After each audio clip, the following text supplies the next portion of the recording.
So here it is, the RTX 4090, the biggest GPU from Nvidia so far, and their most powerful as well, no doubt. Can't talk about performance or benchmarks or anything like that just yet. You'll have to wait a day before the sales go live, so I think about a week from now, then we can dive into the full review, talk about how fast this thing actually is. But for now at least, I kind of just want to take this opportunity to kind of talk about the other important stuff about this graphics card. Like, for starters, the sheer size of this thing, like it is no doubt very, very big. Believe it or not, it is actually kind of more compact than the 3090 and 3090 Ti. It's 9mm shorter in length. It's about the same height, only 1mm shorter there, but it is actually thicker this time around. So it makes use of that full 3 slots in thickness. That's why it looks way more chunky than a 3090 or 3090 Ti. Not only is it actually thicker, but it is shorter as well. So it kind of makes it proportionally look like a much thicker card. The airflow design though does look mostly the same. You've got a blower fan at the back near the I/O, and then a flow-through fan towards the front which passes air right through the top of the card. The fans actually are probably the biggest visual difference. They are bigger than what you'll find on the 3090 and the 3090 Ti. They actually cut into the metal frame of the card itself, they're that big, and the blade design is also different. It's 7 blades as opposed to 9, and not as aggressively scooped as before. The SLI connector, interestingly enough, is completely gone on the 4090, and I guess this means that we just won't see SLI support from Nvidia in the future. Really interesting. I guess that's just like a dead technology and feature set now. No modern games even support it anyway. So yeah, it's just a bit unfortunate to see there because multiple GPU setups do look kind of cool. What else? You've also got this thread on the side here, or I guess on the front, which I think was for like a graphics card support bracket. I never really saw anyone using them, but I think that's what the intention is. You do have that here as well for the 4090, but it's just kind of covered up by a little magnetic cover. Otherwise, there's not a whole lot to discuss in terms of the exterior design and how it's different to the 3090. Most people would kind of assume it's pretty much the same thing. And yeah, for the most part, some visual differences, some slightly, functional differences, I'm sure, but yeah, for the most part, it's the same thing. One difference though is the power connector, and this is something that a lot of people have been talking about. So it is now a 12 pin, but with an additional 4 pin at the top. So those 4 pins are sense pins. Basically, it's a new 16 pin connector. And I do believe it's also the same connector that was on the 3090 Ti Founders Edition. I didn't end up seeing too many, 3090 Ti FE cards floating out there in the wild. Most of them seem to be aftermarket models, but at least the one that I had on hand for Asus build pretty much had that identical connector. So I think it is just the exact same connector. That was a 450 watt GPU. This is a 450 watt GPU. That shipped with a 3 8-pin cable adapter. This one ships with a 4 8-pin adapter. So it's this one right here.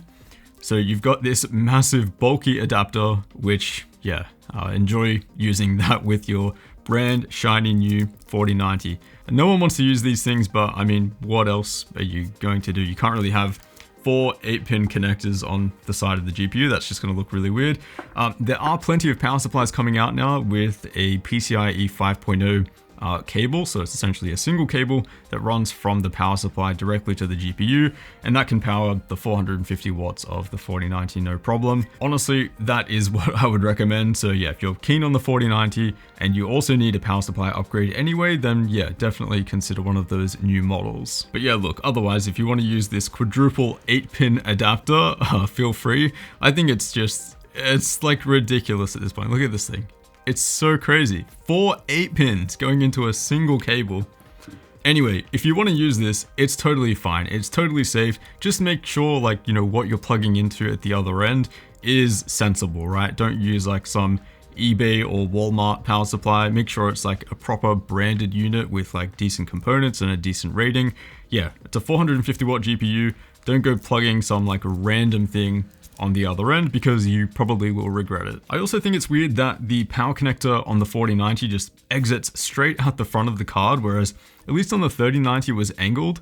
So here you've got it like just exiting out like this, which is going to make for some really interesting cable management, especially because they don't recommend bending this cable too much, and they've obviously stiffened it up quite a bit there to prevent, people bending it. It almost feels solid up until this point here. So I guess You can bend it when it becomes like an actual flexible cable. But yeah, you've still got like, what is that? Like 50 mils, 40 mils maybe of just like a rigid connector. Really don't know why they did that as opposed to going with like an angled connector. Now just coming back to the physical size of this card, let's talk about what your options are if you want to build something compact, which is something that I'm personally planning on doing with the 4090. The thing that I'm really excited for on these 40 series GPUs is the dual NVENC encoder, which at least looking at Nvidia's own material and testing, does look like both a quality and performance upgrade. So video editing should be smoother, exports should be faster, and then streaming should both look and have less overhead as well. Of course, this is all stuff that we'll test out in the full review. But yeah, if you're looking to build really compact, the smallest case that can fit the new 4090 is actually a pretty small one. It's the formed T1, and I mean, just look at this.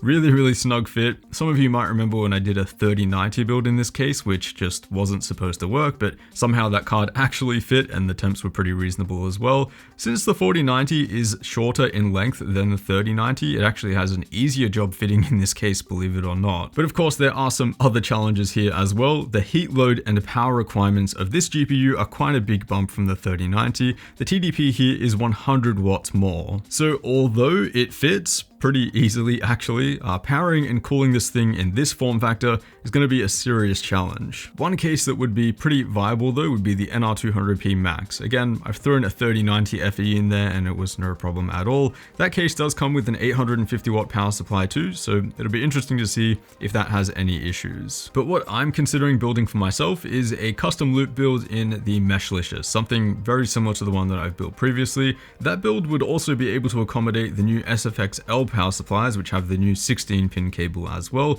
It would be really nice not to use that quadruple 8-pin adapter.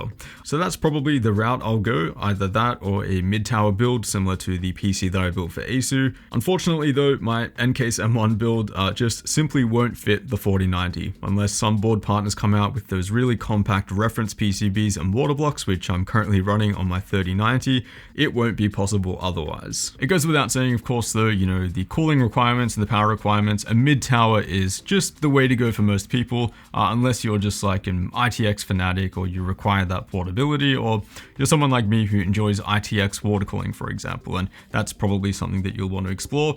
Either way, there will be an attempt from me to put this in an RTX case, so yeah, stay tuned for that. Now I do have another RTX 4090 on hand that I'm pretty keen to test out, and that's the Supreme Liquid X from MSI. This is actually the first hybrid card that I've seen from them, and yeah, probably one of their cleanest graphics cards to date. 240mm liquid cooler on this one with a dedicated fan for the VRM and PCB. I won't say too much about it, you know, I'll do a dedicated video for this one for sure, so stay tuned for that after the full review of the 4090.